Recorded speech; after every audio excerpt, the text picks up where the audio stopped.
자, 오늘은 출애굽기 이제 34장입니다. 34장. 그동안 이제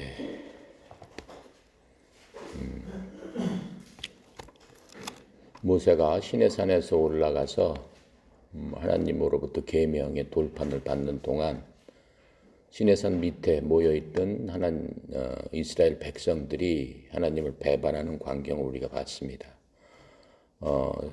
이집트에서 나온 그 백성들이 시내산까지 하나님의 은혜를 받아서 거기까지 왔습니다. 전쟁에서도 한번 이겼고 또 이집트에 나올 적에 많은 재물을 얻어갖고 나왔습니다. 그 재물은 이스라엘 백성들이 이집트에서 430년 동안 노예 생활을 하면서 거기에 대한 어떻게 보면 품값으로서 하나님께서 그들이 나올 적에 그들을 노예로 삼았던 그러한 이집트 사람들로 하여금 그들 마음속에서 스스로 그들이 나갈 적에 여러 가지 보물, 금, 은 필요한 모든 것들을 자원해서 줄 수 있도록 그들의 마음을 하나님께서 움직여 주신 겁니다. 그래서 무난하게 그 모든 것들을 갖고 나오면서 광야의 길로 돌아왔기 때문에 그 광야의 길은 먹을 것이 없었고 마실 것도 없는 그러한 상황에서 그들이 나온 겁니다. 오직 모세의 리더십과 또 모세는 하나님의 말씀에 의지해서 그것을 나오면서 여러 가지 많은 경험을 하게 되죠. 우선 나오자마자 홍해라는 거대한 장애물이 있어서 앞에는 홍해, 바다가 있기 때문에 오고 갈 데가 없는 마지막 길에 다다랐을 적에도 하나님께서 바다를 가르는 전무후무한 이 세상의 역사에 그런 건 한 번밖에 없죠. 바다를 가르는 역사를 그 모든 사람 수백만 명이 보는 가운데서 바다를 갈라버리시고 그 바다로 다 건너가게 하시고 또 그들을 추격해오는 이스라엘 그 사람들을 다 건너간 후에 그들이 다 빠져 죽는 수십만 명이 빠져 죽는 것들을 바로 목도하게 하셨습니다. 그랬을 때 이 사람들이 거기에 건너간 후에 이 백성들이 하나님을 위해서 찬양하고 노래하고 춤을 추면서 여자들은 하나님께 기뻐하면서 감사하는 그런 광경들이 15장에서 우리가 봤습니다. 그 이후에도 계속해서 이 사람들은 걸어가면서 하나님께서 사막이니까 얼마나 뜨겁고 밤에는 춥겠어요. 그러니까 그 모든 것들을 피할 수 있도록 하나님의 지혜로 큰 구름 기둥을 만들어 주셔서 200만 명 이상의 사람들이 피하려면 그 구름이 얼마나 컸을지 짐작이 하죠. 그러한 구름으로 말미암아 서늘하게 하셨고 밤에는 영하로 내려가니까 추운 사막을 갖다 피할 수 있도록 불기둥을 만들어 주셔서 난로불 모닥불처럼 그 백성들을 보호하셨습니다. 그러고 나서 이제 결정적으로 시내산까지 와서 하나님께서 이 백성들에게 복을 주시기 위한 방법으로 하나님의 율법을 직접 만들어 주시겠다고 하시면서 하나님의 영광을 모든 백성들이 보는 가운데 보여주십니다. 그래서 하나님은 경외로우신 분이구나, 두렵고 떨리고 위험이 있으신 분이구나, 일반 인간으로서는 하나님을 마주 대할 수가 없을 정도로 사시나무 떨듯이 떨릴 정도로 대할 수 없는 존재로구나 라고 하는 것들을 시내산 밑에서 보여주십니다. 백성들이 요청을 합니다. 도저히 저희들은 하나님 앞에 나갈 수 없으니까 모세 당신이 가서 하나님과 대면해서 그 모든 것들을 받아다가 하나님의 말씀을 듣고 우리한테 잘 전해주면 우리가 그렇게 따르겠습니다 라고 하면서 모세를 이제 올려 보냅니다. 그래서 모세가 시내산에서 40주야를 있으면서 하나님으로부터 돌판을 받고 내려옵니다. 내려오는데 그 40일 동안 무슨 일이 벌어집니까? 그 밑에서는 이 백성들 그렇게 모든 것들을 체험하고 하나님을 찬양합니다. 막 모든 것이 따르겠습니다라고 했던 백성들이 어떻게 했어요? 내려와 보니까는 금으로 금송아지를 만들었어요. 금송아지는 어디의 상징이었어요? 번영의 상징이었습니다. 어디에? 이집트에서. 그들이 노예 생활할 적에 이집트 사람들은 그러한 송아지를 만들어 놓고 거기에 다 절하고 거기에다 예배드리고 했어요. 왜 그래? 그 금송아지가 이집트는 농업 국가니까 농업을 갖다 하는데 꼭 필요한 동물이죠. 그래서 이 송아지가 자기네 나라를 갖다 풍요롭게 한다고 그래서 그 배웠던 그 마음이 그대로 이제 표출이 된 겁니다. 그러면서 금송아지를 본 모세가 어떻겠어요? 마음이 정말로 너무 많이 실망이 됐고 너무 많이 백성들에 대해서 화나고 안타까운 마음이었습니다. 도대체 이 백성들이 왜 전능하신 하나님, 이렇게 보여주신 하나님을 배반하고 이집트에서 속박의 종으로 살았던 그때를 그리워하면서 어떻게 이렇게 할 수가 있는가라고 하면서 하나님께서 받은 돌판을 던져서 깨버리는 일이 발생을 합니다. 그렇게 하고 하나님 앞에 이제 죄를 뉘우치라고 얘기를 하죠. 근데 목이 굳은 백성들, 마음이 강팍한 백성들은 일부분만 하나님 앞에 나오고 나머지는 그대로 있습니다. 하나님께서 뭐라고 하세요? 일부분 나온 백성들이 레위 사람들이라고 그랬죠. 레위 사람들을 통해서 거기에 가담했던 사람들을 죽여라 라고 하면서 그날 바로 3,000명의 남자들이 다 죽임을 당합니다. 그렇게 해서 하나님께서 첫 번째 징벌을 내리십니다. 그러시면서 하나님께서 뭐라고 그래? 내가 이제 더 이상 니네 백성들하고는 같이 갈 수가 없겠다.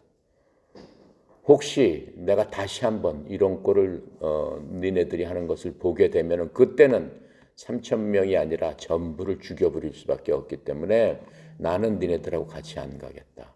니네들은 모세한테 내가 가지 않는 대신 내가 만들어 놓은 천사 하나를 보내서 천사가 니네들을 인도하게끔 하겠다. 이렇게 말씀을 하세요.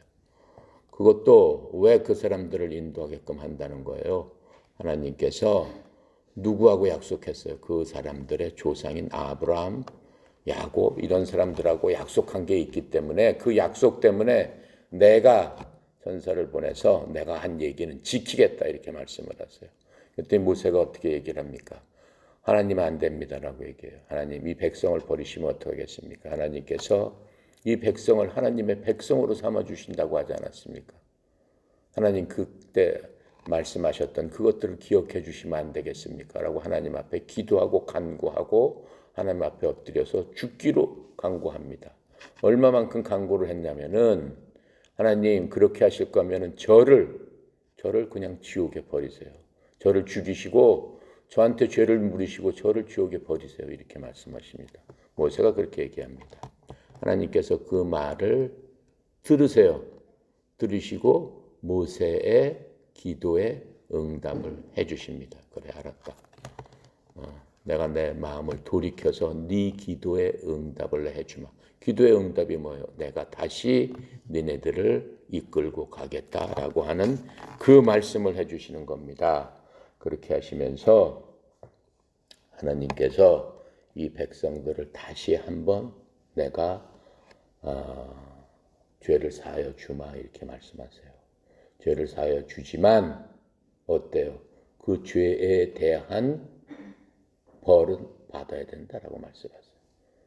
세 가지로 벌을 주셨다라고 하는 그런 것들을 우리가 이제 봤습니다. 자, 그래서 오늘은 34장을 하겠습니다. 34장 우리 4절까지 읽어볼게요. 주께서 모세에게 이르시되 너는 돌판 둘을 처음 것과 같이 다듬어 만들라. 내가 깨뜨린 처음 판에 있던 말을 내가 그 판에 쓰리니 아침까지 준비하고 아침에 시내산에 올라와 산 꼭대기에서 내게 보이되 아무도 너와 함께 오르지 말며 온 산에 아무도 나타나지 못하게 하고 양과 소도 산 앞에서 먹지 못하게 하라. 모세가 돌판 둘을 처음 것과 같이 깎아 만들고 아침에 일찍 일어나 그 두 돌판을 손에 들고 주의 명령대로 시내산에 올라갔다. 이제 깨뜨려 버렸으니까 깨뜨린 건 우리가 그 깨뜨린 광경은 이미 봤죠. 자, 그래서 모세가 하나님께서 그들의 백성과 함께 이제 함께 하겠다라고 하는 약속을 받았기 때문에 마음속으로는 엄청 기뻤어요. 그러면서 하나님께서 지금 네가 돌판, 네가 깨뜨린 돌판 그 모양 그대로 다시 만들어서 내가 갖고 오면 내가 거기다가 그 계명이죠. 이제 그 돌판에는 십계명에 대한 것들을 내가 써주겠다라고 지금 말씀하십니다. 그럼 이렇게 됨으로써 하나님께서 그들의 죄를 전부 용서하게 되신 걸까요? 하나님께서 그 백성들과 함께 하시며 어떻게 그 백성들을 이제 취급하실까요? 마치 경찰이 그 범죄자를 이렇게 항상 감시하듯이 그렇게 그 백성들을 감시하고 계실까요? 아니면은 사랑하는 아들을 돌보는 것처럼 아들이 혹시 잘못될까 봐 부모의 마음으로 그 백성들을 보게 되실까요? 그 대답은 뭡니까? 그 대답은 모세에게 이미 주신 거예요. 모세에게 뭐라고 그러셨어요?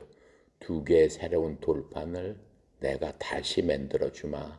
맨 처음에 돌판을 만들어 주면서 이 백성이 내 백성이니까 만들어 주셨다는 건 뭐예요? 만약에 하나님께서 우리에게 나타나서 니네들한테 내가 돌판을 친히 새겨서 니네들한테 줄 테니까 니네들 이걸 잘 보고 듣고 행하면서 나를 기억해서 니네들 영원한 천국에 내 백성으로 삼아주겠다라고 우리에게 하신다면 여러분 마음이 어떻겠어요? 마음이 너무 기쁘지 않겠어요? 그렇죠? 하나님의 은혜로 충만하지 않겠어요? 하나님의 사랑으로 충만하지 않겠어요? 맨 처음에 했던 그 하나님의 사랑을 다시 한번 내가 주겠다라고 해서 그 사랑을 회복시켜 주시는 거예요. 이건 마치 뭐랑 같아요? 신약에 보면은 예수님께서 십자가에서 돌아가셨을 적에 예수님의 12 제자들이 어떻게 했습니까? 한 제자는 예수님을 배신해서 예수님을 은 30냥 받고 팔아버렸고 나머지 제자들은 어떻게 했습니까? 예수님 돌아가는 광경을 보면서 저는 예수님 죽기까지 따르겠습니다 라고 했던 제자들이 다 도망가 버렸죠. 그 중에서 하나 용감한 제자가 있었죠. 베드로는 끝까지 예수님 붙잡아서 고문당하는 때까지 쫓아갔지만 어떻게 합니까? 나중에 네가 같은 편 아니야? 이 사람하고 같은 편 아니야? 라고 하니까 베드로 어떻게 합니까? 배신하죠. 아닙니다. 그것도 한 번에요? 3번이나 부인하자요. 3번도 그냥 부인해요? 마지막에는 어떻게? 예수님을 저주하면서 부인하였더라. 이렇게 얘기하잖아요. 똑같단 말이죠. 그렇죠? 근데 나중에 이 돌판을 하나님이 사랑하는 마음으로 다시 주시는 것처럼 신약 우리 베드로는 어떻게 되죠? 예수님께서 다시 만나 주시죠. 실망해가지고 나는 패배자다, 인생의 끝이다. 내가 하나님 헛믿었구나. 자기 스스로 고통 중에 나는 옛날 업으로 돌아가서 바다에서 그냥 고기잡이나 해야지 하면서 바닷가에 가서 고기잡이 하고 있는 베드로를 어떻게 되는 거예요? 하나님 찾아가시잖아요. 찾아가셔서 베드로야 하고 부르셔서 주님인지 몰랐죠. 근데 베드로야 부르시면서 하실 적에 이제 알게 되는 거죠. 주님이 찾아오셨구나 하면서 주님께서 베드로를 회복시키죠. 어떻게 회복시켜요? 하나님의 사랑, 하나님의 신뢰를 다시 베드로한테 주면서 베드로를 회복시키는 광경을 우리가 마태복음에서 봤습니다. 똑같은 겁니다. 하나님께서는 이 돌판을 다시 모세보로 만들어라고 하면서 그 백성들한테 하나님의 사랑을 확증시켜주고 그들이 하나님의 말씀에 같이 순종하면서 같이 갔을 적에 내가 끝까지 네 조상에게 약속했던 그 모든 것들을 너희들에게 베풀어 주겠다라고 말씀하시는 바로 그 대목이 돌판을 갖고 와서 다시 만들어 주마라고 하는 겁니다. 그래서 아침 일찍 모세는 처음 것처럼 같은 돌판을 만들어 가지고 시내산으로 올라갑니다.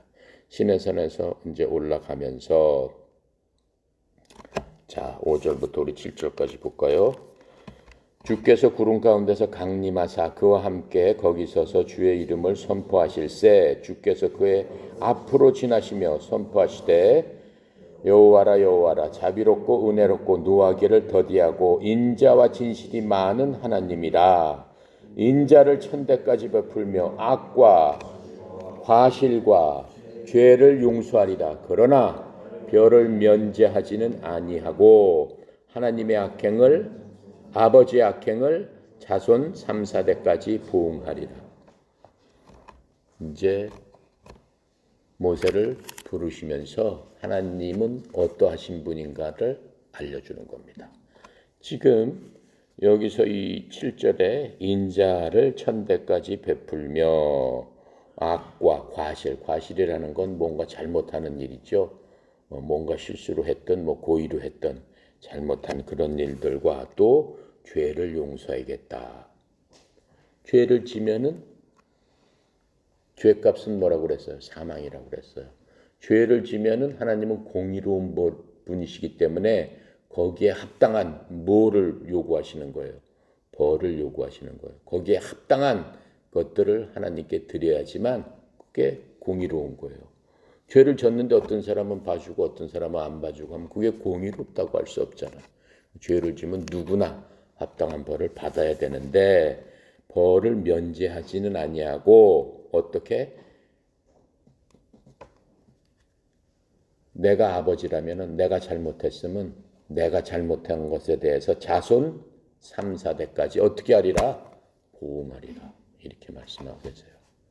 자, 근데 이 말씀은 지금도 해당하는 말입니까? 아닙니까? 그건 이제 잘 좀 생각을 해보기로 하고요. 이게 이제 무슨 일이 일어나는 거냐면은 지금 이 7절은 어떻게 보면은 이 신약 하나님을 공부하고 하나님을 연구하는 하나님 그 신학의 가장 기본적이 되는 그 말씀인 거예요. 그래서 하나님은 어떻게 모든 죄를 용서하실 수 있는 분이다라고 하나님의 속성, 신학의 기본을 지금 얘기를 해주고 있습니다. 자, 그래서 이 돌판에 글을 쓰시기 전에 모세한테 지금 말씀을 하셨죠. 그러시면서 하나님의 그 본인의 속성이 어떠하다라고 다시 한번 강조하시는 거예요. 하나님은 긍휼이 많으신 분이기 때문에 하나님의 그 긍휼, 자비의 위대하심을 일단은 선포하시고 모든 이스라엘과 이 하나님을 믿는 사람들의 기초를 세워주신 겁니다. 자, 그래서 7절에서는 지금 이 말씀에서는 하나님께서는 악과 과실과 죄를 용서하셨고 모세는 그 진리의 말씀을 꽉 붙잡은 거예요. 모세한테 왜 이런 말씀을 하셨겠어요? 모세는 그것을 붙잡을 수 있는 사람이기 때문에 하나님께서 모세를 통해서 이스라엘 모든 백성들이 그렇게 해야 된다라고 알려주신 겁니다. 그래서 모세는 하나님의 이러한 말씀을 이 가네스 바네아에서 반복하게 됩니다. 가네스 바네아에서 이 이스라엘 백성들은 이걸로 해서 돌판받으면은 정말 하나님의 사랑에 감격해서 잘할 것 같죠? 안 합니다.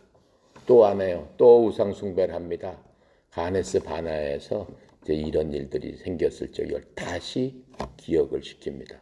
하나님의 인자하심을 기억을 시키면서 되돌아오라고 백성들한테 얘기해요. 그게 민수기 14장 17절부터 19절에 이제 그 광경이 나옵니다. 그리고 이스라엘 사람들은 어떠한 일이 있었냐면은 요나 시대 때도 이제 하나님께서 하나님의 인자하심을 보여주는 게 나타나요. 하나님의 근본 속성을 그 요나서를 통해서 이제 알려주세요. 요나라는 선지자가 있어요. 대언자가 있어요. 하나님의 말을 대언하는 그 대언자로서 요나라는 사람을 하나님께서 선택을 합니다. 요나는 언제 때 사람이냐면은 예수님 오시기 약 800년 전 사람이니까는 지금 이 모세는 예수님 오시기 1500년 전 사람이에요. 그렇다면은 이 십계명을 받고 800년, 약 700년 후에 이제 그런 일이 일어난 거예요. 예수님 하나님께서 뭐래요? 니느웨라는 그 나라에 가서 그 백성들을 다 구원해라라고 해요. 하나님께서 백성들을 구원해라라고 얘기를 해줘요. 근데 그 니느웨라는 나라는 어떤 나라예요? 하나님을 믿지 않는 이방 나라예요. 다른 신을 섬기는 나라예요. 근데 하나님께서는 지금 나는 어떤 사람이다라고 얘기를 하고 있잖아요. 나 하나님은 인자가 풍부해서 죄악과 과실과 이런 모든 것들 악한 일을 행했더라도 돌이켜서 회개하는 사람들한테 긍휼을 베푸셔서 삶을 주시는 분이다라고 하는 것들을 선포하셨잖아요. 그런 것들을 그대로 그 선포하시는 그것들을 볼 수 있는데 그 니느웨로 가라고 했을 적에 요나가 어떻게 해요? 안 가요. 대언자임에도 불구하고 니느웨 사람들은 우리나라 사람들을 엄청 괴롭히고 맨날 죽이고 학대했는데 내가 왜 그 나라에 가서 그 나라 사람들한테 회개하라고 해서 그 나라 사람들을 살려주겠습니까? 나는 그럴 수 없습니다. 라고 하나님의 눈을 피해서 어떻게 해요? 몰래 다른 배를 타고 니느웨랑 반대쪽으로 갑니다. 그런데 그 배가 어떻게 돼? 가다가 풍랑을 만나서 배가 빠지게 되니까 그 배에 탄 사람들이 야, 이 배 속에 분명히 하나님의 말씀을 어긴 죄인이 타고 있다. 그 죄인이 누구냐라고 했을 적에 배 밑바닥에서 자고 있던 요나를 발견하게 됩니다. 그 요나가 모든 사람이 죽게 되니까 자기가 스스로 얘기를 해요. 내가 하나님의 눈을 피해 내가 도망가는 길이다. 그랬더니 배에 있는 사람들이 어쩔 수 없다. 하나님의 뜻을 거역했으니까 이 친구를 잡아서 바다에 던져버립니다. 바다에 던져버리니까 풍랑이 가라앉고 배는 잠잠해집니다. 그 요나를 어떻게 해요? 고래가 먹어버립니다. 고래가 먹어서 사흘 동안 어떻게 고래 뱃속에서 죽어 있습니다. 사흘 동안 고래 뱃속에서 죽어 있던 그 요나를 니느웨 해변가에다가 확 토해 놓습니다. 고래가. 그리고 다시 살아납니다. 그리고 요나가 자기한테 행한 하나님의 말씀을 기억하고 야, 하나님은 어떠신 분이구나. 내가 아무리 도망가려고 하더라도 하나님께서는 고래를 통해서라도 나를 여기다 갖다 놓으시는구나 라고 하면서 니느웨에 가가지고 그냥 목이만한 목소리로 얘기해요. 작은 목소리, 하기 싫으니까. 니네 하나님 앞에 회개하지 않으면은 니네 거기 백성이 한 13만 명 정도 있었고 니네 모든 백성이 다 죽을 것이고 이 나라에 있는 모든 동물도 싹 죽이신다고 하셨다. 그랬더니 하나님 앞에 빨리 회개해라 라고 얘기를 합니다. 그랬더니 이 백성들이 어떻게 해요? 다 무릎 꿇고 회개를 합니다. 금식을 하면서 하나님께서 이방 백성들이라도 하나님 믿지 않는 자들이라도 살려주심을 보여주면서 내 긍휼은 이런 것이다 라고 하는 것들을 보여주시는 거예요. 그래서 모세한테 얘기했던 이러한 것들을 실질적으로 하나님께서 나는 어떤 분이다라고 하는 것들을 보여주시는 것을 우리가 하나님의 말씀을 통해서 이제 배울 수 있는 겁니다. 자, 그렇게 하고 이제 8절에 7절까지 했어요? 자, 8절부터 우리 10절까지 합시다. 모세가 급히 땅에 엎드려 경배하며 이르되 주여 내가 주께 은총을 입었거든 원하건대 주는 우리와 동행하옵소서. 이는 목이 뻣뻣한 백성이니이다. 우리가 악과 죄를 사하시고 우리를 주의 기업으로 삼으소서. 여기 이제 9절에 보면은 우리의 악과 원래 성경에는 우리의 악과 우리의 죄를 사하시고 우리를 주의 상속물로 삼으소서 이렇게 얘기하고 있어요. 우리를 주님의 상속물로 삼으소서. 그렇죠? 주님의 백성이니까 내 백성이다라고 했으니까 상속물로 삼으소서라고 하면서 다시 한번 얘기를 하는 겁니다. 그래서 하나님의 어떻게 돼요? 영광의 섬광을 딱 보았을 때를 얘기하는 거예요. 그렇게 말씀하시면서 하나님의 영광이 하나님을 본 사람이 없을 때 유일하게 본 사람이 모세라고 그랬어요. 근데 하나님을 얼굴을 정면으로 보지 못했어요. 하나님은 원래 영이시니까 얼굴 이런 게 없죠. 형상으로 얘기하는 거예요. 형상이라도 볼 수 없다라고 그랬어요. 그러니까는 정면으로 보지 못하고 등만 보고 하나님의 섬광이 스쳐 지나가는 것을 이제 본 거죠. 그러면서 꿇어 엎드린 거예요. 바로 하나님 말씀이 그렇게 이제 있게 되니까. 그래서 이 믿음이라는 거는 뭡니까? 모세는 이 믿음이 충만한 사람이었어요. 우리가 여기서 보면은 믿음은 하나님의 말씀을 받아들이고 하나님의 말씀을 들음으로부터 나오는 거예요. 믿음이라는 것을 처음으로 만든 사람은, 만든 분은 누굽니까? 예수님이에요. 믿음의 창시자요, 종결자이신 예수를 바라보라, 이렇게 얘기하고 있어요. 믿음도 이제 나중에 없어지는 때가 있습니다. 왜 그래? 하나님께서 만드신 거기 때문에 그래요. 우리 인간의 마음속에 그냥 믿음이 생긴 게 아니다라고 하는 거예요. 하나님께서 그런 믿음이라는 마음을 갖게 하고 믿음이라는 것 자체를 만드신 분이 바로 예수님이다, 이제 이렇게 말씀하고 계시는 거죠.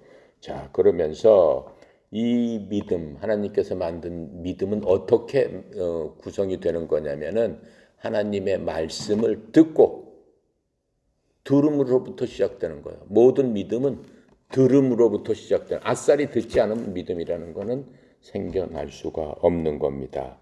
듣고 그 말씀을 어떻게 리시브 해야 돼요. 받아들여야 돼요.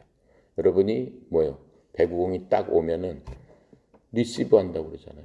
딱 받아들이잖아요. 공이 오는 것을. 그런 것처럼 리시브를 해야 된다고 그래요. 로마서 10장 17절에 그렇게 있죠. 믿음은 무엇이다라고 얘기하고 있죠. 볼까요? 우리 로마서 공부했죠.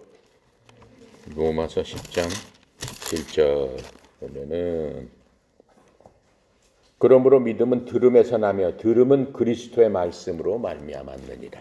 그렇죠? 하나님에 대한 믿음은 그리스도의 말씀을 들음, 즉 복음을 들음으로써 믿음은 자라게끔 돼 있다라고 원칙을 얘기하고 있습니다. 그래서 모세는 믿음으로 백성들의 죄를 사해 주십시오 하고 구한 거예요. 자, 그래서 하나님께서 그 죄를 사해 주시는 그것들을 우리가 봤지요. 자, 그렇게 하고 9절에 주여 내가 주께 은총을 입었거든 하면서 우리와 동행해 주시옵소서 하고 다시 한번 얘기를 해요. 하나님께서는 동행해 주시겠다고 얘기를 해요. 그리고 우리의 악과 우리의 죄를 사하시고 우리 하면서 쭉 얘기를 하는데, 실제로 모세는 죄를 한 번도 진 적이 없어요.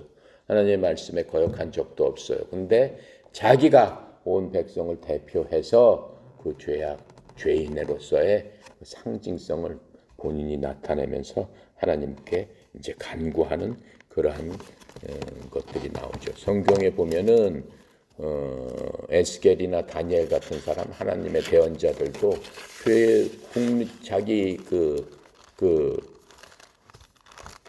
백성들의 죄를 본인들이 제가 죄인입니다라고 하면서 리더로서 나가서 하나님 앞에 간구하는 것들을 볼 수가 있어요. 거기에 대해서 성경은 뭐라고, 신약은 뭐라고 그래요? 믿는 자, 믿음이 신실한 자, 성령 충만한 자의 어떻게 중보기도, 간구하고 하는 것들은 하나님의 마음을 움직이느니라라고 얘기하는 거예요. 그래서 우리가 무슨 일이 있을 적에 목사님한테 기도해 주세요, 장로님한테 기도해 주세요, 권사님한테 기도해 주세요. 믿음이 자기보다 나은 사람들한테 기도 좀 부탁하고 하는 원리가 거기에 있는 겁니다. 자, 10절부터 우리 11절까지 해볼게요. 주께서 이르시되 보라, 내가 언약을 세우나니 곧 내가 아직 온 땅 아무 국민에게도 행하지 아니한 이적을 너희 전체 백성 앞에 행할 것이라. 내가 머무는 나라 백성이 다 주의 행하심을 보리니 내가 너를 위하여 행할 일이 두려운 것임이니라. 너는 내가 오늘 네게 명령하는 것을 삼가 지키라. 보라, 내가 네 앞에서 아모리 사람과 가나안 사람과 헷 사람과 브리스 사람과 히위 사람과 여부스 사람을 쫓아내리니라고 하시면서 다시 한번 똑같은 언약을 세우시면서 이스라엘 백성들을 이제 용기를 주시는 것을 볼 수 있습니다. 그래서 하나님께서는 그 언약의 이제 필수적인 요소들을 반복하십니다. 특히 이제 그 밑에 보면은 우리 이제 12절부터 이제 17절까지 보면은 우상에 대해서 다시 한번 강조를 하세요. 하나님께서 제일 싫어하는 거는 하나님의 백성들이 뭐 하는 거예요? 우상 숭배하는 것들을 가장 싫어하는 그런 것들을 보실 수 있습니다. 자, 12절부터 17절까지 합시다. 너는 스스로 삼가 내가 들어가는 땅의 주민과 언약을 세우지 말라. 그것이 너희에게 올무가 될까노라. 너희는 도리어 그들의 제단을 헐고 그들의 주상을 깨뜨리고 그들의 아세라상을 찍을지어다. 너는 다른 신에게 절하지 말라. 주는 질투라. 이름하는 질투의 하나님이니라. 너는 산과 그 땅의 주민과 언약을 세우지 말지니 이는 그들의 모든 신을 음란하게 섬기며 그들의 신들에게 제물을 드리고 너를 청하면 내가 그 제물을 먹을까 함이며 또 내가 그들의 딸들로 내 아들들의 아내로 삼음으로 그들의 딸들이 그들의 신들을 음란하게 섬기며 내 아들에게 그들의 신들을 음란하게 섬기게 할게 함이니라. 너는 신상들을 부어 만들지 말지니라. 이렇게 이제 말씀하시면서 특히 강조점을 얘기하시는 거예요. 두 돌판을 갖다가 첫 번째 계명이 뭐예요? 나 하나님의 다른 신을 두지 말라. 두 번째 계명 우상을 만들지 말라. 하늘에 있는 것, 바다에 있는 것, 땅에 어떠한 형상이라도 어떤 피조물의 형상이라도 우상은 만들지 말라. 왜? 그건 우상이다. 왜 그래? 아무것도 아니다. 그렇죠? 어리석은 것들이다라고 하는 거예요. 그것들은 그냥 돌이면 돌 자체지 그 안에 영이 있다든가 뭐가 있다. 그런 게 있을 수가 없다라고 하는 거예요. 왜 그래? 하나님께서 그걸 만드셨기 때문에 그렇다라고 하는 거예요. 그걸 혹시 다른 누가 만들었던가 다른 뭐가 만들었다면은 그렇게 할 수가 있지만 하나님 내가 그것들 다 만든 건데 너네들은 섬길 자가 누구야? 나밖에 없다. 너네들을 만들고 우주 만물을 만든 나밖에는 없다. 우주 만물 해봤자 내 손 안에 있는데 그냥 내가 이렇게 밟아버리면 그냥 가루가 돼버리는 건데. 그러니까는 그런 것들 갖고 너네 영혼을 뺏기지 말라라고 다시 한번 이제 간곡하게 말씀하시면서 여러 가지 경우를 말씀하세요. 왜 그래? 그 윗절에 보면은 어떻게 하신다고 그랬어요? 11절에 내가 네 앞에서 아모리, 가나안, 헷사람, 브리스, 히위, 여부스를 쫓아내겠다라고 하는데 이 사람들이 무슨 뜻이에요? 이 지역을 지나가면서 이 사람들을 필수적으로 만나게 되는 거예요. 왜 그래? 이 사람 땅들을 너한테 주겠다라고 약속을 했기 때문에. 근데 이 모든 족속들은 자기네들이 섬기는 우상들이 있기 때문에 미리 경고로 말씀하세요. 첫 번째, 그들하고 화해하지 말아라라고 하는 거예요. 그들한테 양보하지 말아라라고. 갔는데 그 사람들이 그 악수하면서 우리 그러지 말고 잘 지냅시다. 우리 서로 이해를 하고 우리 좋은 게 좋지 않습니까? 우리는 싸우기 싫습니다. 그러면 어떻게 하라는 거예요? 그렇게 하라는 거예요? 그러지 말아라라고 하는 거예요. 우리 문화도 교류하고 지금 요새는 그러잖아요. 서로 각 나라가 만나게 되면 물물도 교류하고 우리나라 어떻게 해요? 외국 사람들하고도 결혼도 하잖아요. 장녀도 하잖아요. 그런 거 하지 말아라라고 지금 하고 있는 거예요. 그러면서 서로 그런 모든 것들을 하면 안 된다라고 하는 거예요. 왜 그래? 그 사람들이 섬기는 신 자체가 우상이기 때문에 그리고 또 그 사람들은 그 우상을 섬기면서 음란한 방법으로 차마 말할 수 없는 방법으로 하나님께서 이 사람들이 섬기고 있다라고 하는 거예요. 예를 들면서 어떤 경우에는 어떻게 하는 거예요? 산채로 사람을 죽이는 거예요. 어린애들을 데려다가 제물로 바치는 산제물로 바쳐버리는 거예요. 그런 것들을 니네들이 보고 배우면 되겠느냐라고 하는 거예요. 그러시면서 그들의 그 백성들과 통혼을 하지 말아라. 결혼을 하지 말아라라고. 왜 그래? 그렇게 되게 되면은 그들이 자기가 섬기던 뭘 갖고 들어오는 거예요. 우상을 갖고 들어와서 이스라엘로 온다 하면 갖고 들어와서 그걸 섬기게 된다라고 하는 거예요. 그렇게 하면 안 된다라고 하나님께서 분명히 말씀을 해주고 계십니다. 그런데 그거를 해가지고 나라를 망하게 한 사람이 누가 있어요? 16절에. 그렇죠? 내가 그들의 딸들을 내 아들들의 아내로 삼음으로 그들의 딸들이 그들의 신을 음란하게 섬기며 내 아들에게 그들의 신들을 음란하게 섬기게 할까 함이니라 이렇게 얘기했는데 이걸 정면으로 부정하고 받아들인 왕이 있어요. 이제 이 이스라엘은 어떻게 되냐면은 이렇게 해가지고 이 하나님께서 만들어 주신 그 땅에 가서 어떻게 되는 거예요? 사사시대라고 해서 하나님께서 하나님의 백성이니까 몇백 년 동안을 하나님께서 직접 통치를 하십니다. 직접 통치를 하시면서 누구를 시켜서 얘기를 하는 거예요? 대언자를 시켜서 사사시대가 이루어지는 거예요. 대언자를 시켜서 이게 하나님의 말씀이니라 하면서 나라를 통치를 해요. 부족들을 통해서. 그런데 이 이스라엘 사람들이 어떻게 돼? 가만히 보니까 옆에 나라는 다 왕이 있는데 왕이 있으니까 이게 나라가 좀 멋있어 보이고 훌륭해 보이니까 사사들한테 얘기해. 이제 그만두고 왕을 세웁시다라고 얘기를 해요. 하나님 마음에 들지 않았지만 그래 백성이 원하니까 왕을 세워라라고 해서 왕이 세워집니다. 첫 번째 세운 왕이 사울 왕이에요. 그렇죠? 사울 왕은 누구예요? 다윗 왕의 그저 장인이에요. 두 번째 세운 왕이 다윗 왕이에요. 다윗 왕은 하나님과 마음이 가장 합했고 훌륭한 왕이에요. 또 다윗 왕의 아들이 누구예요? 솔로몬이에요. 솔로몬 때 하나님의 성전을 가장 크게 진 거예요. 하나님께서 이렇게 말씀하셨던 것, 뭐 금은 어떻게 하고 뭐 그걸 똑같이 건축물로서 지은 게 바로 솔로몬 왕이에요. 근데 솔로몬 왕이 무슨 짓을 해요? 나라가 점점 커지고 그때는 하나님께서 말씀하신 그대로 나라가 다 이루어졌어요. 저 위에 시리아부터 시작해서 이집트 밑에 이집트 국경까지 다 이스라엘 땅이 돼버렸어요. 다 점령을 해가지고 다윗이 엄청 다 점령을 했어요. 그러면서 아들한테 남겨준 거예요. 아들 솔로몬 하면 우리가 알잖아요. 솔로몬 하면 뭐죠? 그렇죠. 지혜의 왕이에요. 솔로몬만큼 지혜로운 사람은 여태까지 없어요. 하나님께서 솔로몬한테 엄청난 지혜를 부어주셨어요. 누구 때문에? 다윗 때문에 그런 거예요. 아버지 때문에. 그렇죠? 그런데 이 솔로몬이 나라가 점점 커지고 하니까 어떻게 이 말씀을 어긴 거예요. 그렇죠? 이방인들 여자를 아내로 취하지 말라라고 하는데 점령하고 부족마다 다 아내를 얻었어요. 아내가 몇 명이에요? 아내가 3,000명까지는 의자왕이고요. 의자왕이고 솔로몬은 정식 아내가 700명인가 그래요. 첩이 500명인가 그래요. 네. 얼굴이 아주 좋아지네. 500명이라고 그랬더니 근데 무슨 일이 일어나? 그 700명, 500명 다 정략적으로 결혼한 거예요. 어느 부족이 그래 사돈관계를 맺어서 화해하자. 여기서 하지 말라는 짓을 다 한 거예요.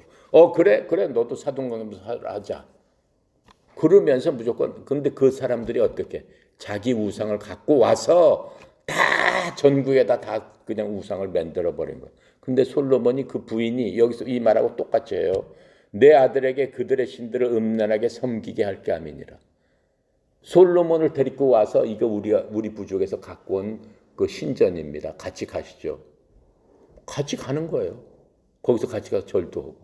그렇게 하면서 온 나라가 우상판이 돼버린 거예요. 솔로몬이 딱 죽은 후에 어떻게 돼버려요? 나라가 완전히 반으로 갈라지면서 이스라엘은 멸망의 길을 걷기 시작하는 거예요. 하나님께서 그 모든 것들을 아시고 다시 한번 모세를 통해서 말씀해 주시는 것을 우리가 볼 수 있습니다. 자, 18절부터 우리 28절까지 해봅시다. 너는 무교절을 지키되 내가 내게 명령한 대로 아비벌 그 절기 이래 동안 무교병을 먹으라. 이는 내가 아비벌 애굽에서 나왔습니다. 모든 첫 태생은 다 내 것이며 내 가죽의 모든 처음 난 수컷과 소와 양도 다 그러하며 나귀의 첫 새끼는 어린 양으로 대속할 것이요 그렇게 하지 아니하려면 그 목을 꺾을 것이며 내 아들 중 장자는 다 대속할지며 빈손으로 내 얼굴을 보지 말지니라. 너는 엿새 동안 일하고 일곱째 날에는 쉴지니 밭갈 때 거들 때에도 쉴지며 77절 꼭 맥주의 초실절을 지키고 세말에는 수장절을 지키라. 너희의 모든 남자는 매년 3번씩 주 앞에 이스라엘 하나님 앞에 보일지라. 내가 이방 나라들을 내 앞에서 쫓아내고 내 지경을 넓히리니 내가 매년 3번씩 주 내 하나님을 뵈려고 올 때에 아무도 내 땅을 탐내지 못하리라. 너는 내 제물의 피를 유교병과 함께 드리지 말며 유월절 제물을 아침까지 두지 말지며 내 토지 소산에 처음 익은 것을 가져다가 내 주 하나님의 전에 드리지며 너는 염소 새끼를 그 어미의 젖으로 삼지 말지며 주께서 모세에게 이르시되 너는 이 말들을 기록하라. 내가 이 말의 뜻대로 너와 이스라엘과 언약을 세웠음이니라 하시니라. 모세가 주와 함께 40일 40야를 거기 있으면서 떡도 먹지 아니하였고 물도 마시지 아니하였고 주께서는 언약의 말씀 곧 십계명을 그 판들에 기록하셨더라. 이제 이렇게 말씀하시면서 절기에 대해서 말씀하셔요. 이스라엘을 이해하는 것은 절기가 굉장히 중요합니다. 그리고 우리가 성경 전체적으로 이해를 하기 위해서는 지금 사실은 구약에서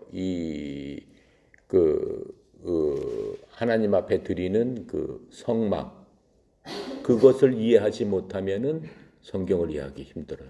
근데 성막은 사실 우리가 다 공부를 열심히 했고, 절기는 이제 간헐적으로 제가 몇 번 했어요. 그래서 지금 이 절기에 대해서 얘기하는데, 절기에 대해서 이제 꼭 3번씩 당연히 이스라엘 사람들이 전체적으로 그 절기 때 모여야 될 때가 있어요. 6월절 때는 전부 다 와서 모이는 거예요.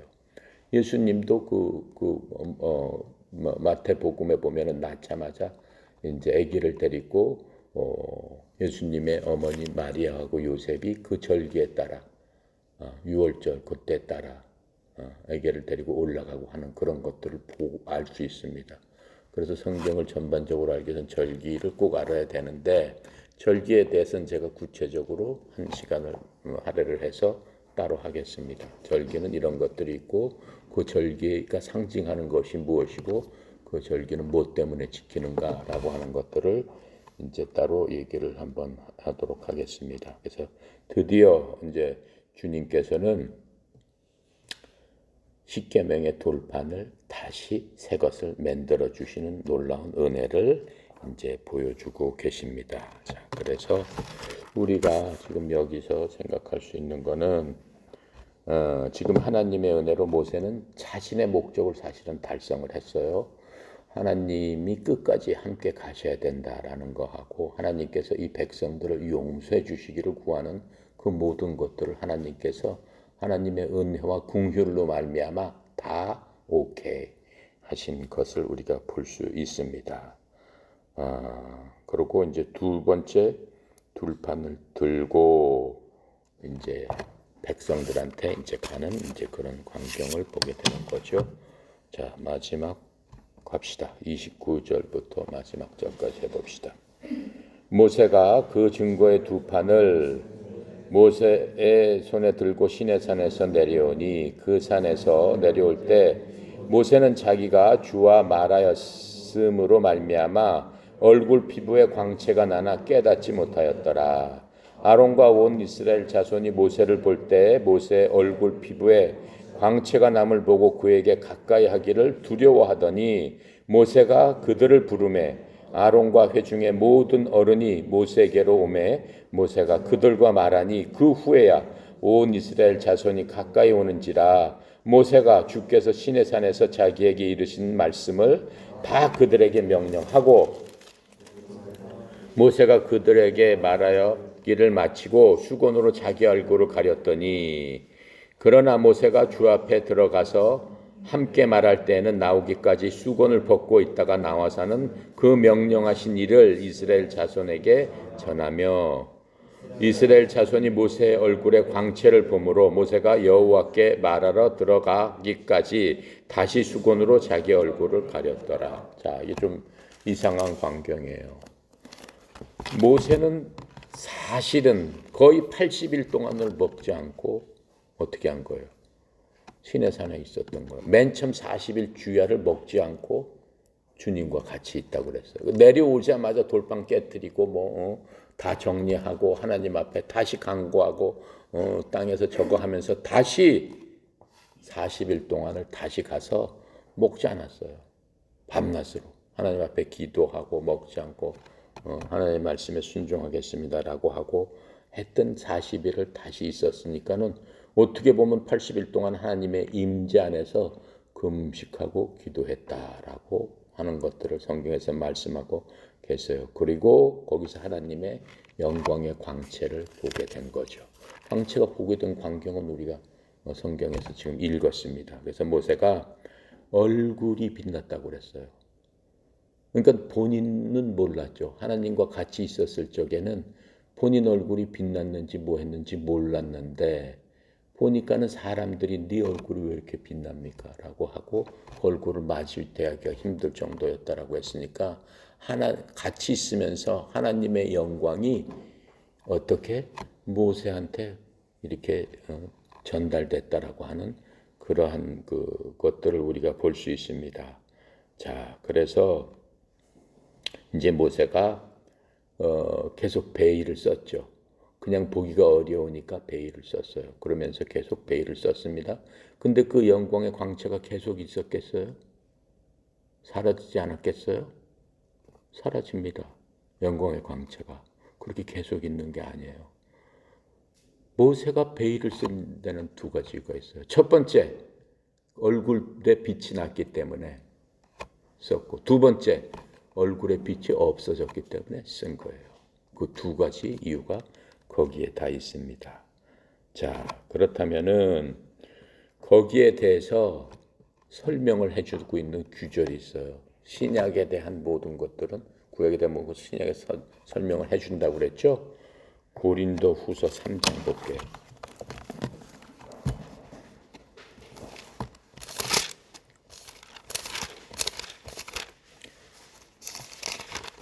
고린도 후서 3장 우리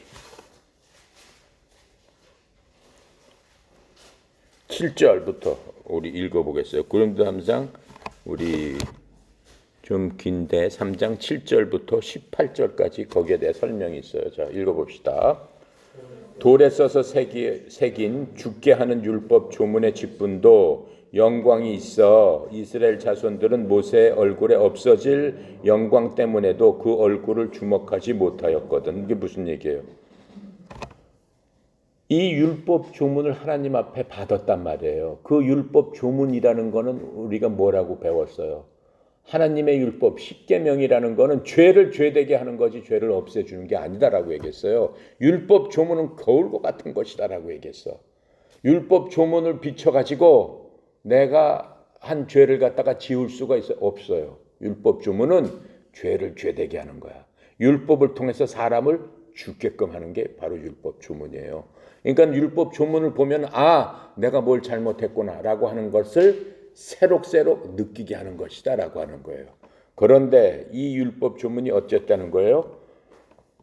영광이 있어서 이스라엘 자손들은 모세 얼굴에 없어질 영광 때문에도 그 얼굴을 주목하지 못했다. 모세의 영광이 막 해처럼 빛나기 때문에 직접 보지 못했다라고 하는 거예요. 율법 조문을 받아왔을 적에 하나님과 같이 있었기 때문에 그 얘기를 하는 거예요. 8절 하물며 영의 직분은 더욱 영광이 있지 아니하겠느냐. 9절 정죄의 직분도 영광이 있은즉 의의 직분의 영광은 더욱 넘치리라. 이게 무슨 뜻이야?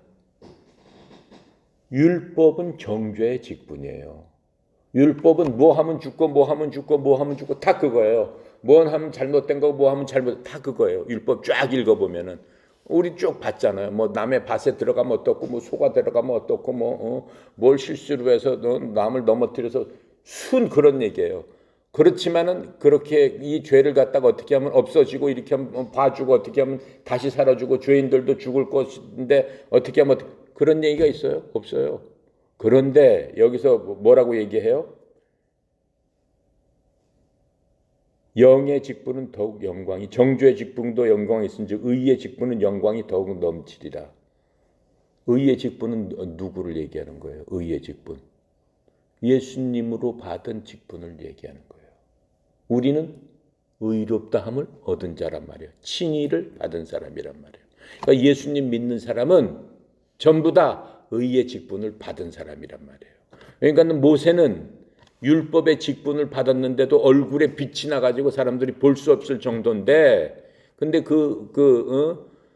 율법의 직분이라는 것은 죄를 깨닫게 하는 거지 죄를 갖다 사해 주는 게 아닌데, 니네들 의의 직분을 받은 우리들은 어떻겠느냐? 우리는 어떻다라는 사람들이에요? 의롭다라는 그러한 직분을 받은 사람들이다라고 해요. 뭘 통해서? 예수님을 통해서. 예수님의 뭘 통해서? 예수님을 믿고 예수님의 복음을 어떻게? 들음으로 믿음으로 말미암아 의롭다함을 받았다라고 얘기했어요.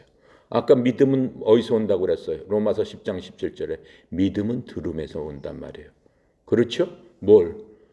예수님의 말씀을 들음으로부터, 복음을 들음으로부터 믿음이 오는데, 그 믿음을 통해서 예수님께서 하신 일과 예수님께서 우리에게 해주신 것들을 믿는 순간에 하나님께서 우리한테 직분을 주셨는데, 니네들은 죄가 없는, 죄가 지워진 자들이다 라고 하는 의의 직분을 주셨다라고 하는 거예요. 그러면 이 두 개를 비교해 봤을 적에, 모세하고 우리를 비교해 봤을 적에 누가 더 세냐라고 얘기하는 거예요. 지금 누가 더 센 거예요?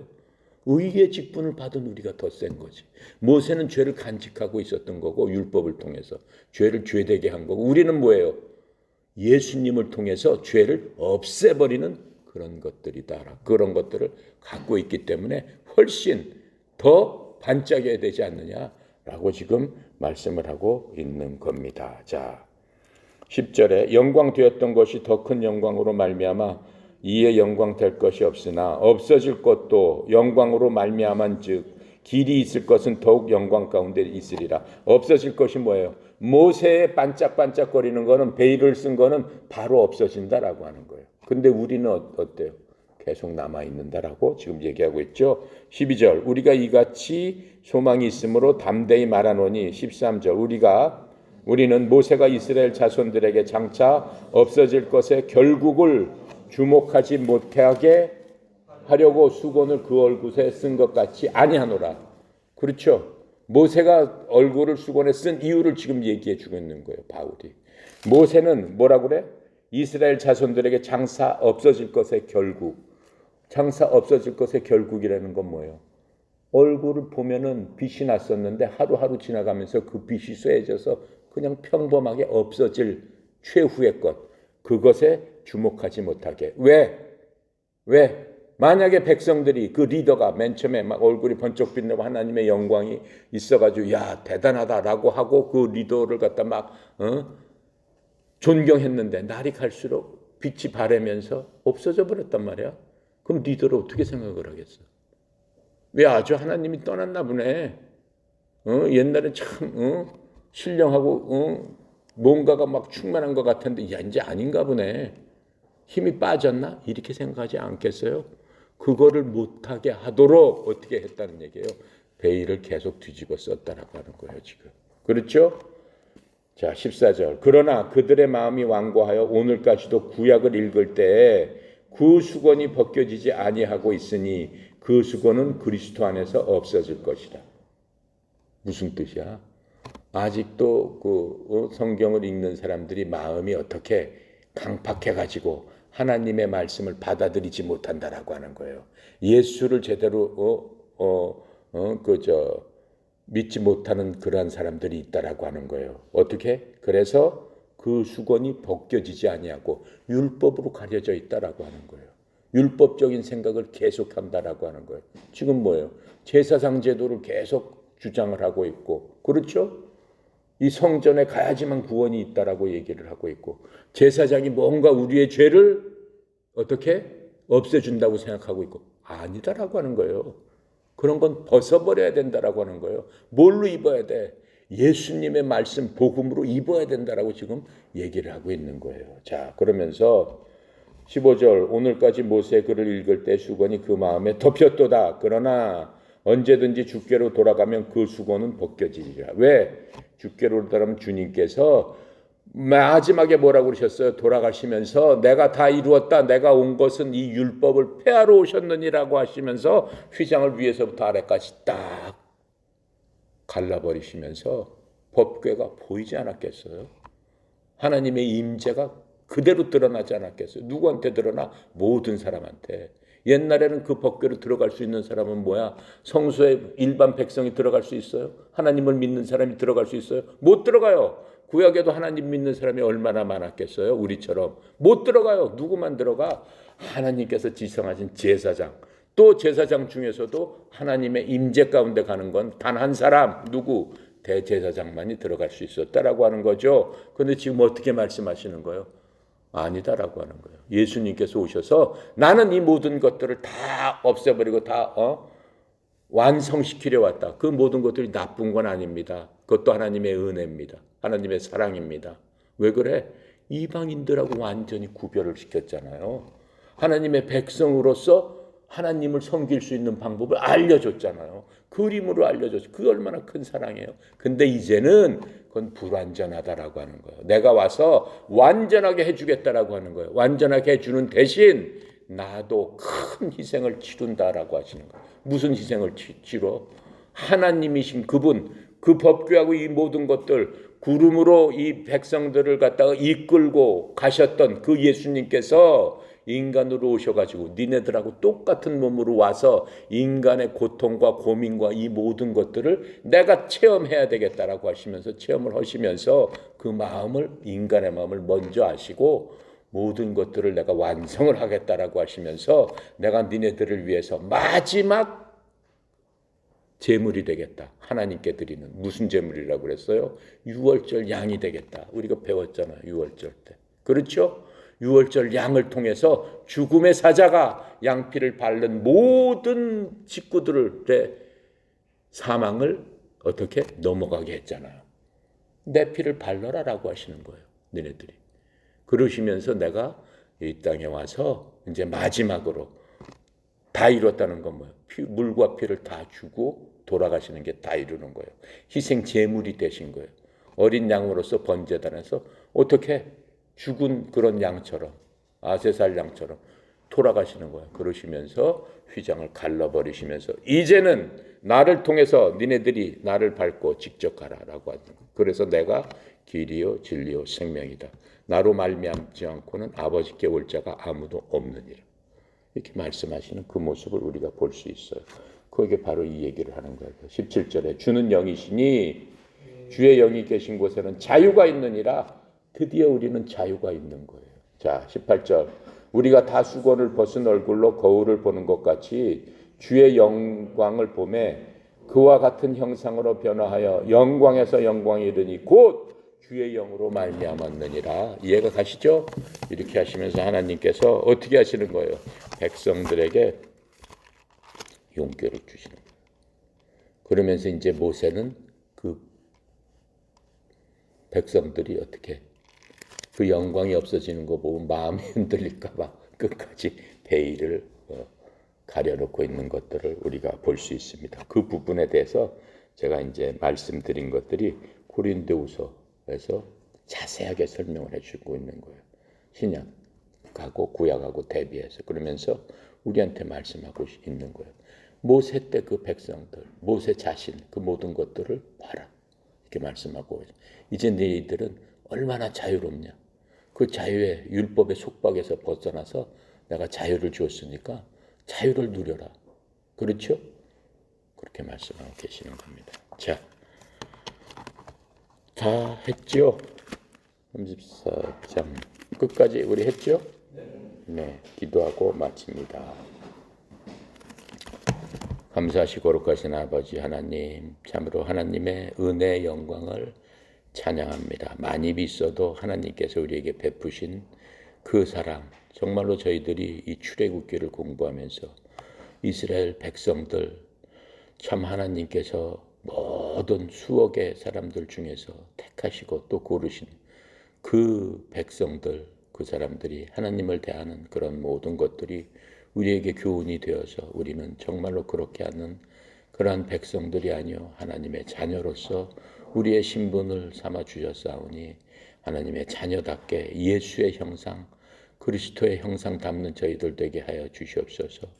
우리의 목표가 무엇이라고 했습니까? 내가 거룩하니 너희도 거룩하게 하시고 우리를 통해서 하나님의 성품을 달고 그리스도의 본성에 참여하는 자가 되어야 된다고 하셨사오니 하나님의 본성을 우리에게 알려주시고 또 깨우쳐 주시기 위해서 참으로 많은 일들을 기록해 하셨사오니 이 기록된 말씀을 통해서 하나님의 본성에 참여할 수 있는 저희들 다 되도록 성령으로 충만케 하여 주시옵시고 말씀을 읽고 들을 적에 지혜와 계시형을 부어주셔서 듣는 저희들 마음마다 하나님의 영으로 충만하게 되는 귀한 시간 되도록 주여 축복하여 주시옵소서. 특별히 사랑하는 하나님의 백성들, 우리 선수들, 교육생들, 지도자들, 전교에 흩어져 있는 지부장들 주여 축복하여 주셔서 삶의 현장에서 이 세상이 어떠할지라도 나는 하나님의 백성으로서 그리스도의 형상 닮아서 하나님의 본성에 참여하는 그러한 자들이 되기를 노력하고 또 하나님 앞에 기도하고 간구할 적에 주여 우리들을 사용하여 주시옵소서. 특별히 송정희 사장님, 아버지 하나님, 하나님의 의로운 손으로 붙들어 주셔서 협회가 나아가는 길을 모세처럼 담대하게 하나님 앞에 간구하고 하려는 주의 종의 그 목소리를 들어 주시옵시고 모세에게 행하셨던 그 긍휼과 인자하심과 사랑함을 주의 종에게 베풀어 주셔서 이 협회가 온전히 주님께 쓰임받고 하나님 앞에 드려진 협회로서 사용받을 수 있도록 주의 종을 인도하시고 주의 종을 영육간에 강건하고 형통하게 하셔서 조금도 흔들림이 없는 그러한 모습으로 하나님의 사명 잘 감당하도록 도와주시옵소서. 오늘도 주께 모든 것 의탁드리며 감사드리며 예수 그리스도 이름으로 기도드렸나이다. 아멘.